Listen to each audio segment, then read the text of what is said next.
तो ये वीडियो पूरा देखिए, आपके सारे डाउट क्लियर हो जाएंगे। दोस्तों आपने सुना ही होगा कि इंडक्शन मोटर एंड ट्रांसफार्मर का वर्किंग प्रिंसिपल सेम होता है। वर्किंग तो ऑलमोस्ट सेम ही है, बट बहुत कुछ डिफरेंस भी होता है। इंडक्शन मोटर भी एक इलेक्ट्रिकल डिवाइस है एंड ट्रांसफार्मर भी एक इलेक्ट्रिकल डिवाइस है। बट दोस्तों मोटर इलेक्ट्रिसिटी यूज करता है, मतलब मोटर इलेक्ट्रिकल पावर कंज्यूम करता है, और वहीं पे ट्रांसफार्मर इलेक्ट्रिकल पावर को ट्रांसफॉर्म करता है, कंज्यूम नहीं करता है। वो बात अलग है कि ट्रांसफार्मर के अंदर लॉसेस होते हैं। तो दोस्तों इंटरव्यू में पहले पूछा जाएगा व्हाट इज ट्रांसफार्मर, तो आंसर देना है it is a electrical static device, it can step up and step down voltage and current without changing frequency. इसका मतलब ट्रांसफार्मर एक स्टैटिक डिवाइस है, इसमें कोई भी मूविंग पार्ट नहीं होता है जैसा कि मोटर के अंदर होता है। इंटरव्यूअर नेक्स्ट क्वेश्चन करेगा क्या होता है step up and step down, और बिल्डिंग या फैक्ट्री में कौन सा यूज किया जाता है। तो आंसर देना है इलेक्ट्रिकल जनरेटिंग स्टेशन में 11 kV वोल्टेज जनरेट किया जाता है, फिर उसको ट्रांसमिट करने के लिए स्टेप अप किया जाता है स्टेप अप ट्रांसफार्मर की सहायता से, मतलब वोल्टेज को बढ़ाया जाता है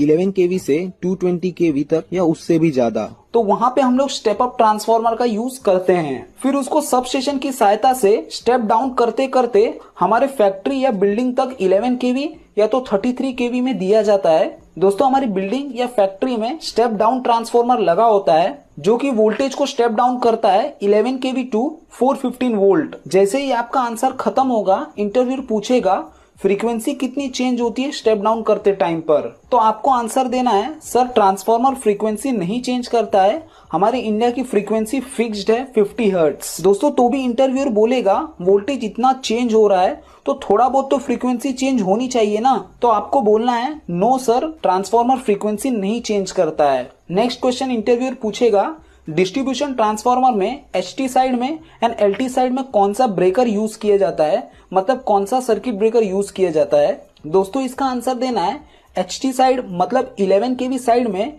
VCB यूज होता है, वैक्यूम सर्किट ब्रेकर, और LT साइड में मतलब 415 वोल्ट साइड में ACB यूज होता है, एयर सर्किट ब्रेकर। दोस्तों ट्रांसफार्मर का वर्किंग प्रिंसिपल क्या होता है। ट्रांसफार्मर का working principle Faraday law of mutual induction है। टाइप्स ऑफ ट्रांसफार्मर, दोस्तों इसका आंसर देना है सर कैटेगरी बेस्ड बहुत सारे डिफरेंस होते हैं, जैसे कि output and voltage based, step up transformer and step down transformer, cooling and insulation base पर, oil type transformer and dry type transformer. इसको हम लोग एयर कूल्ड ट्रांसफार्मर भी बोलते हैं। ट्रांसफार्मर में कौन सा ऑयल यूज